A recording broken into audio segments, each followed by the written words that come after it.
Matt Stepp with Dave Campbell's Texas Football here at the Marcus 7-on-7 state qualifier here on Lake Grapevine.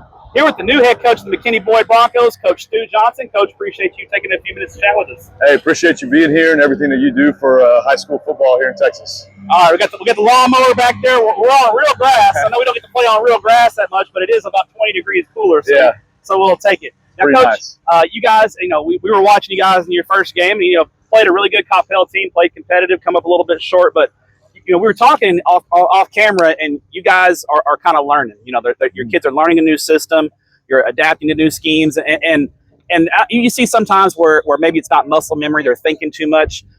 How do you, as a coach, when you're implementing a new system, kind of balance? Hey, we need to get better. We need to do this better, but also understanding, hey, there's a learning curve there, and not being too tough on them and keeping their confidence high. Yeah, I think that comes down to just how you approach it as a coach, understanding that things aren't going to happen overnight. That it's going to be a process of building to get ready for the fall. And all that we're doing right now with 7-on-7, with spring ball, everything that we've done with skills so far is to prepare for the fall. It's not to prepare for the beginning of June. It's to prepare for when August, September gets here, so that our kids are ready to go, that they understand the system. And it just comes down to reps over and over again, and letting that, like you said, be muscle memory and not be the thinking out there. Because when you think in football, the game happens too fast, and that's going to get you beat. Now, talking about thinking too fast and thinking too much, as a new head coach, you when you first get on campus, you're drinking from a fire hose. You got just a million things coming at you. You're trying to learn kids' names, and you're trying to learn teachers' names.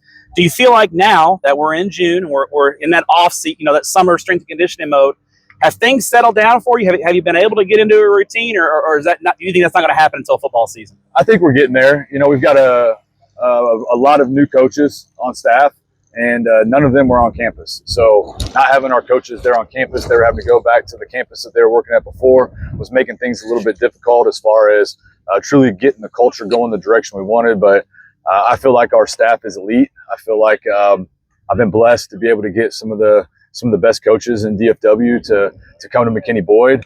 And now it's starting to slow down a little bit. When you get there into January, you've got 5 or 6 other sports going on, and being athletic coordinator, you're having to handle and balance that, along with trying to learn football players' names, getting to know the coaches, who's staying, who's leaving, and really start building the culture of the program. And that was really my focus before getting the installation in. And then you get into spring ball, and that's when we really started installing. So it's still very fresh in these kids' minds of, hey, we're learning something new, but we've got to understand that it's not going to happen overnight. So that's what I just talked to them about after this game, is that just understand it's a process, and focus on that process. Don't focus on the results of a 7-on-7 game. You mentioned, being the athletic coordinator, and I talk to coaches all the time. They always tell me the football season is kind of the easy part from a coordinator standpoint. It's the spring. You're going from basketball to soccer to baseball to softball to tennis. You got to experience that firsthand. Yeah. I think a lot of coaches, when they're not in the big chair, they don't quite understand. That first semester, you got an indoctrination into that very quickly. How was that adjustment for you, and how much? I'm sure you enjoyed it, but I'm sure it was also there's a big time commitment because all those sports are important, right? Yeah, well, thank God for my wife, because she had to learn that even though I went to quite a bit of things at my previous schools I was at, it was just way different. I had to be there. It was a must, not just because it was part of my job, but it was to get to know the other coaches, get to be a part of the community.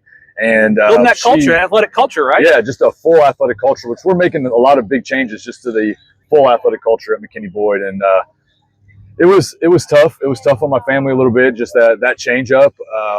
But overall, we have a great staff here that's come. Our administration is amazing. Working for the best athletic director in DFW. You get the opportunity to ask the questions that you need. That she's always available and can answer those questions. And they really just made it as easy as possible for me, even though, I felt a little bit like I was drinking from a fire hose, but at the end of the day, I had the support there. I had other coaches that I knew that I worked with that I was able to reach out to whenever I had questions about anything. But looking back now, it was great for me because there was a lot of things that happened early when I first got there in those first couple of weeks, and that's kind of prepared me, I think, for my future, because I hope it does get easier during football season, and I'm really excited for that to get here. Yeah, and speaking of football, the biggest part of football season now, I think, summer strength and conditioning, and looking at you went through spring ball. Hopefully you got out of it healthy. Yep. That's the number one thing in spring, getting out of it healthy. But as you get into summer strength and conditioning, there's positions that can be won and lost based on guys who are showing up, putting in that work in the summer, and getting better during this month and a half before really gets cranked up. What are some areas where, hey, we've still got some jobs that can be won this summer? Yeah, so we on our defensive line and our offensive line, we've got guys battling out for those positions. Young guys that have stepped up, and then older guys that initially weren't really in the mix, but have been really working hard to help themselves out. Got a really talented, going to be a sophomore safety that really. I wasn't prepared until we got to spring ball to see how talented he was, because he was coming from basketball. But there's just a lot of positions that every day, I tell them every day that it's competition, and that no one's job's ever locked in, because there's always someone after it. And we started building that mentality from day one. And when you build that mentality from day one, these kids come out and they're ready to compete. And we really emphasized competition every day, finding different ways to compete with each other, but also just compete with yourself to be the best that you can. And I feel like that mentality with the kids is why we've made the strides that we had so much in spring ball. And I'm excited to see how that continues to progress through summer workouts. We're excited to see you guys as well in 2025. That's Stu Johnson, the head coach of the McKinney Boyd Broncos. Coach, appreciate your time. Good luck in 2025, and appreciate what you do for student athletes in Texas. Appreciate what you do as well. Coach. Thank you. Appreciate it.